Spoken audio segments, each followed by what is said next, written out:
Welcome back to First Edition. This week marks National Poison Prevention Week, and it is aimed to raise awareness on common poison risks families in the state are affected by. And today we are joined by Christina D'Arienzo, Education Coordinator of the South Carolina Poison Center at the University of South Carolina, and she's here to share a few tips about what you need to be aware of. Christina, thank you so much for being here today. Thanks for having us. Yes, absolutely. So first and foremost, just tell us why it is important for National Poison Prevention Week to be in the month of March. Well, it's important. It's all year long, really, that you should be prepared for poison emergencies, but we really like to highlight it during the month of March because it's been in existence for a really long time where we've celebrated that.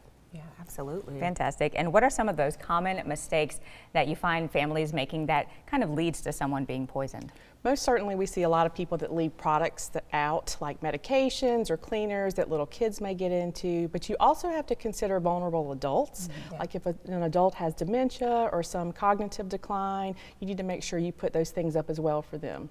All important tips right there. And sticking with families, what tips would you give families who may have small children in their house when it comes to avoiding toxic items? Certainly keep them up high and out of reach, preferably locked up. Under the kitchen cabinet is not really acceptable, nor a medicine cabinet either. We certainly want to make sure that it's out of their reach. So even we recommend to people, get knee level and see what they see from their level. And a lot of times you have to consider if you're over at a grandparent's house or a friend's house, they may not have their home child-proof like you may.